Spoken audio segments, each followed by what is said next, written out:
जगत की खबरों को जानने के लिए आइए हम चलते हैं आंचल के पास। शुक्रिया नीलम जी। तो शुरुआत करते हैं टॉप लाइन न्यूज पे। सबसे पहले अब पेट्रोल और डीजल लेने पर आपको मिलेगा 0.75% का डिस्काउंट, लेकिन आपको क्रेडिट या फिर डेबिट कार्ड या फिर मोबाइल ई वॉलेट से करना होगा भुगतान। आपके अकाउंट में ही क्रेडिट हो जाएगी डिस्काउंट की राशि।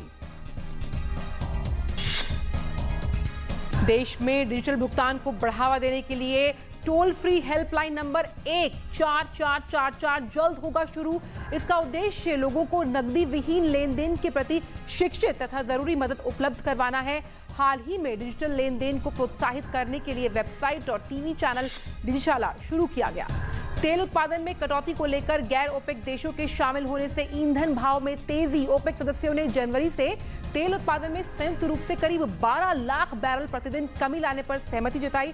कच्चा तेल फिलहाल $54 प्रति बैरल के आसपास कारोबार कर रहा है। और घरेलू बाजारों के लिए हफ्ते की शुरुआत रही सुस्त। सेंसेक्स 231 अंक लुढ़ककर 26,515 पर हुआ बंद। Banking, auto, FMCG, IT, consumer durables और ऑयल एंड गैस शेयरों में बिकवाली बाजार पर दबाव बना रही थी। वहीं मिड कैप और स्मॉल कैप शेयर्स में भी गिरावट देखी गई। और आइए अब रुख करते हैं अच्छी खबर का। सरकार कैशलेस लेन देन को बढ़ावा देने में जोर शोर से काम कर रही है। इसी के मद्देनजर अब सरकार देश के औद्योगिक कामगारों को सीधे खाते में वेतन दिए जाने की योजना बना रही है।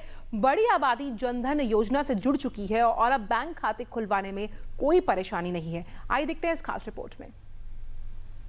देश को कैशलेस अर्थव्यवस्था बनाने के प्रयासों के मद्देनजर सरकार अब देश के औद्योगिक कामगारों को सीधे खाते में वेतन दिए जाने के बारे में योजना बना रही है, जिसके तहत वर्तमान में नगद सैलरी पा रहे इन कामगारों को वेतन चेक या फिर सीधे उनके बैंक खातों में भुगतान के जरिए दिया जाएगा। इसके लिए कैबिनेट ने नोट जारी किया है। सरकार का लक्ष्य है कि मजदूरों को केंद्र और राज्य सरकारों द्वारा तय की गई न्यूनतम मजदूरी मिल सके। जिन कामगारों का वेतन 18,000 रुपए प्रति माह से कम है, उन्हें इस नए कानून के तहत लाया जाएगा। श्रमिकों को कैश में वेतन दिया जाता है, जिससे कि भ्रष्टाचार होने की काफी संभावनाएं होती हैं। ऐसे में भ्रष्टाचार की कमर तोड़ने के लिए ये कानून बेहद अहम है। केंद्र सरकार रेलवे, हवाई सेवाओं और खदानों तथा तेल कंपनियों में काफी काम ठेकेदारों के माध्यम से करवाती है। ठेकेदार श्रमिकों के साथ धोखाधड़ी ना कर पाए, इसके लिए सरकार इलेक्ट्रॉनिक भुगतान को अनिवार्य करने का प्रयास कर रही है। वहीं संबंधित राज्य सरकारें अपने औद्योगिक प्रतिष्ठानों की पहचान करेंगी। इसके लिए सरकार को मजदूरी अधिनियम 1936 के सेक्शन 6 में संशोधन करना होगा, जिसके तहत औद्योगिक या अन्य प्रतिष्ठानों को सैलरी का भुगतान चेक या बैंक खातों के माध्यम से करना होगा। विमुद्रीकरण के बाद देश को कैशलेस अर्थव्यवस्था बनाने के लिए सरकार ने कमर कस ली है। इसी सिलसिले में सरकार डिजिटल भुगतान से जुड़ी कई नई योजनाओं पर भी काम कर रही है।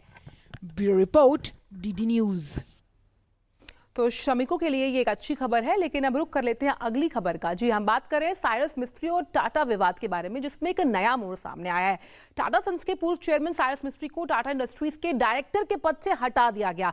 फैसला शेयर धारकों की मीटिंग में लिया गया। कंपनी के चेयरपर्सन के तौर पर भी उनसे सारे अधिकार छीन लिए गए। टाटा इंडस्ट्रीज टाटा सन्स की अनुषंगी यानी फिर सिस्टर कंसर्न कंपनी है। Tata Motors, Tata power, Tata steel में और टाटा इंडस्ट्रीज की हिस्सेदारी भी है। आपको बता दें कि अक्टूबर में साइरस मिस्त्री को टाटा सन्स के चेयरमैन पद से हटा दिया गया था और Tata Motors, Tata power, Tata steel में टाटा इंडस्ट्रीज की हिस्सेदारी भी रही है। अक्टूबर में ये पूरा घटनाक्रम जो सामने आया जब साइरस मिस्त्री को टाटा सन्स के चेयरमैन पद से हटा दिया गया। देश में लेस कैश ट्रांजैक्शन को बढ़ावा देने के लिए नीति आयोग ने भी अपनी कमर कस ली है। नीति आयोग ने यह फैसला लिया है कि भारतीय राष्ट्रीय भुगतान निगम से अनुरोध किया जाए कि वह डिजिटल भुगतान को प्रोत्साहित करने की योजना को जल्द से जल्द लागू करे। प्रोत्साहन योजना के लिए कुछ बिंदु तय किए गए हैं, जिनमें उपभोक्ता और विक्रेता जो इलेक्ट्रॉनिक पेमेंट का उपयोग करते हैं इस योजना का लाभ उठा सकते हैं।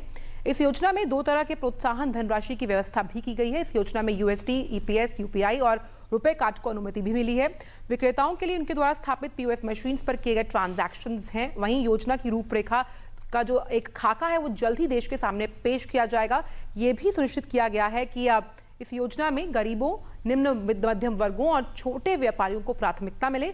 इस योजना में यूएसटी, ईपीएस, यूपीआई और रुपए कार्ड को अनुमति प्रदान की गई है और साथ ही उन सभी को प्रोत्साहित करने के लिए जिन्होंने उल्लेखनीय काम किया गया है इस क्षेत्र में, उन्हें भी पुरस्कृत किया जाएगा।